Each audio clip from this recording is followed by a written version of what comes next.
A versão FE promete ser a cereja do bolo. É aquele smartphone que herda as características de topo de linha com preços competitivos. O S23 FE até que herdou bastante coisa dos seus irmãos S23, mas esqueceram a parte principal, que são os preços competitivos. Vem comigo descobrir o que o S23 FE pode te entregar, e no final eu faço um julgamento de qual valor seria ideal para pagar por esse smartphone. Falando nele, eu estou gravando agora o vídeo inteiro com o S23 FE.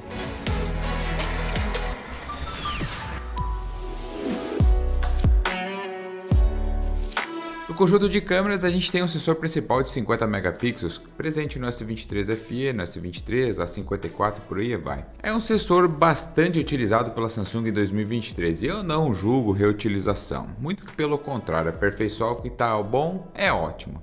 Temos ainda um sensor de 8 megapixels com uma lente de zoom ótico de 3 vezes e um sensor de 12 para uma câmera ultra-wide.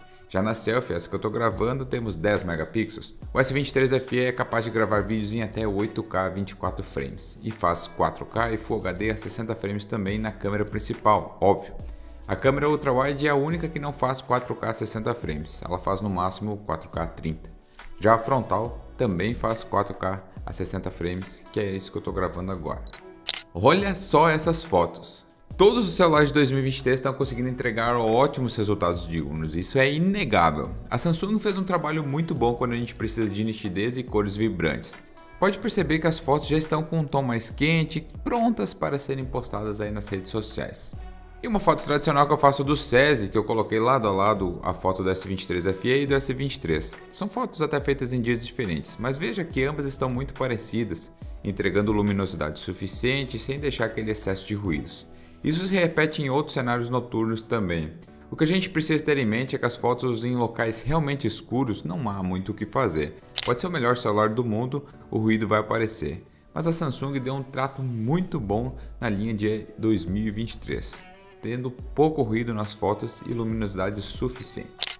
As selfies seguem o mesmo padrão do conjunto traseiro, tem uma nitidez um pouco mais elevada do que o normal, cores e balanço de branco bem adequados e um alcance dinâmico no ponto. O que eu notei em alguns casos é que será na frontal um dos pontos que a gente pode perceber mais inconsistência nas fotos, onde as câmeras geralmente mais sofrem, né? Que são as fotos contra a luz ou mesmo fotos noturnas. E aí que onde não me parece que está sendo tão bem trabalhado quanto na câmera traseira. Mas eu falo isso em somente casos extremos de baixíssima luminosidade. Olha só, em vídeos eu sofri bastante com o aquecimento do S23 FE. Ao gravar por 5 minutos ao ar livre em dia ensolarado e quente, estava sem condições de segurar o celular nas mãos, então tenha isso em mente se você for utilizar ele para produção de conteúdos. Por falar no hardware, o S23 FE é algo que eu sinceramente esperava um pouquinho mais dele. Ele tem um processador Samsung Exynos 2200, tem 8 GB de RAM, 128 ou até 256 de armazenamento interno. As memórias são suficientes para o Android no momento. Mas como são os resultados de benchmark? No AnTuTu, por exemplo, ele fez 1.182.000 pontos contra 1.483.000 do S23. E esse é o teste mais popular sintético que você vai ver de benchmarks. Já no CPU Throttling, que é um app que estressa o celular ao máximo durante 15 minutos, aquecendo ele a ponto de chegar a baixar a frequência. Bem, o S23 FE fez 234.000 pontos e o S23 normal fez 281.000 pontos. Fica aqui comprovado em teste sintético que a performance do Exynos é inferior ao do Snapdragon. Já em jogos, o S23 saiu muito bem, tá? Em Genshin Impact ele fez 54 frames a 98% de estabilidade. O S23 ele fez 60 com 100% de estabilidade, rodando com os gráficos no máximo. E esse é o jogo mais pesado que a gente costuma testar por aqui. Mortal Kombat é um jogo bem legal para testar. É um jogo que passa dos 60 frames e geralmente bate a casa do máximo da tela. O S23 FE fez 106 frames com 97% de estabilidade contra 120 a 100% de estabilidade que o S23 normal fez.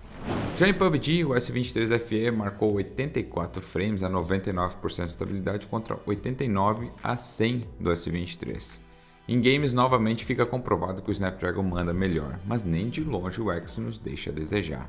A gente testou aqui outros 7 jogos no teste completo de jogos desse celular, tem um link aí na descrição para o nosso canal Roda Liso.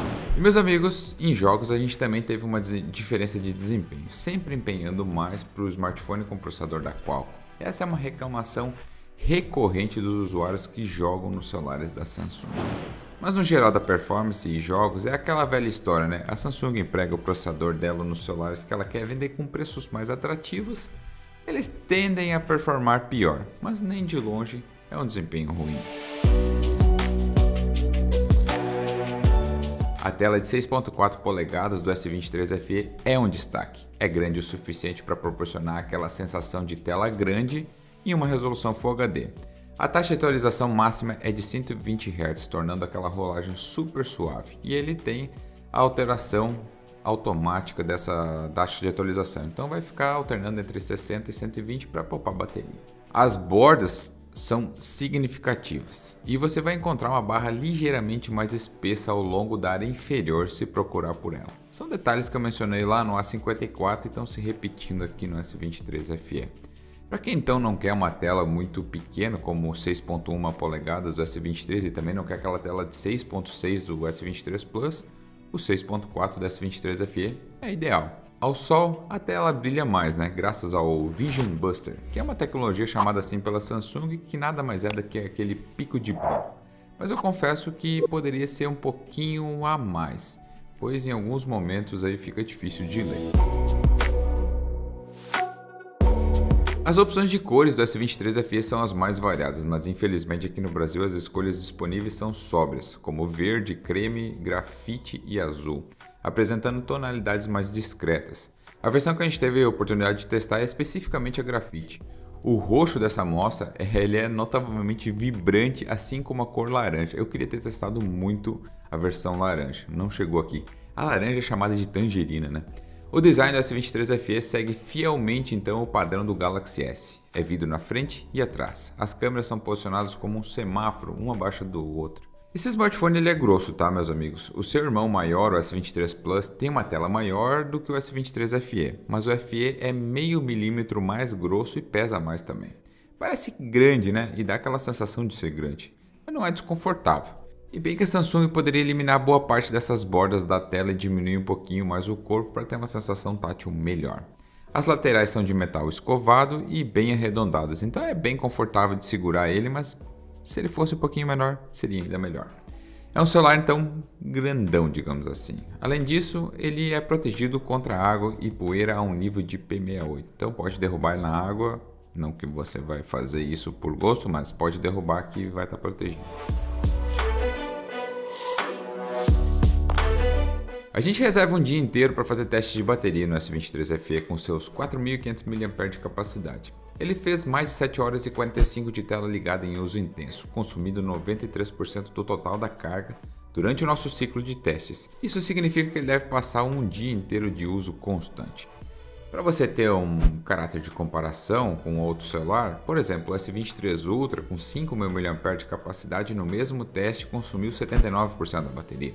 Já o S23 normal, com 3.900 mAh, consumiu 100% e ele não aguentou o teste completo, foi 7 horas e 40 de tela. Então, o S23 FE está naquela padrão, assim, tem uma bateria não tão pequena quanto a do S23 e não tão grande quanto a do Ultra. O tempo de carregamento total da bateria foi de 1 hora e 20, graças ao carregador de 33 watts que a Samsung envia junto no kit. O A54 é uma opção mais procurada para comparação em nosso site, isso porque os dois se aproximam não só na aparência, mas em muitos aspectos. Tá bem, você não vai ter algumas coisas premium como uma tela Dynamic AMOLED e sim uma Super AMOLED, que em teoria não é tão diferente assim. Terá também uma performance levemente inferior, porém a bateria vai aguentar mais tempo. Só que atualmente o preço do A54 de R$ 1.700 é muito mais em conta, ainda mais para um smartphone que conta também com proteção contra água e IP67. O A40 é uma opção que também oferece proteção contra a água. Apresenta uma tela com maior brilho e levemente superior em taxa de atualização, que é de 144 Hz. Ele é equipado com hardware da MediaTek, proporciona um desempenho muito bom, mas perde em bateria. Só uma vantagem é que ele carrega mais rápido. Em relação às câmeras, o A40 manda bem na principal, só que a Samsung leva bem melhor em selfies e vídeo. Como vocês viram nos concorrentes anteriores, o S23 FE até leva melhor, só que os dois apresentados estão custando bem menos. O A54 então pode praticamente comprar dois pelo preço do S23 FE. Para compensar o S23 FE a você comprar, tem que pagar no máximo R$ 2.800. Como é um produto ainda considerado lançamento, isso pode demorar alguns meses para acontecer. O S23 FE é o pulo do gato da Samsung, que literalmente pulou o S22 FE. Esse é o smartphone que a sul-coreana pretende alcançar um grande número de vendas em 2024 e por que não em 2025, como sendo aquele smartphone custo-benefício. Ele tem vários recursos de topo de linha, mas geralmente essa opção Fan Edition leva um preço mais camarada para quem realmente é fã da marca ter a opção mais em conta. E por contar com o processador próprio, a Samsung não precisa então despender tanta verba assim comprando esse componente externo, sendo que o processador é um dos componentes mais caros do smartphone. Dessa forma, ele deveria ser mais barato que o S23 normal, mas não é o que tem acontecido no momento.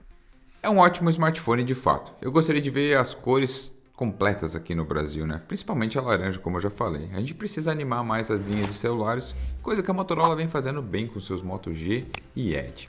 Eu também queria ver um hardware um pouco mais recente, principalmente por conta do processador, que vamos combinar, né? Seria nada mal um Snapdragon 8 da geração 2. Acho que seria uma opção aí que daria muito mais boost nas vendas. Eu indico a compra do S23 FE sim, contanto que ele alcance o preço indicado, aí vai ser um ótimo negócio. Só tome cuidado porque ele está aquecendo bastante sim e a Samsung precisa melhorar isso em software, tá certo? Vou ficando por aqui então, um grande abraço e até o próximo vídeo.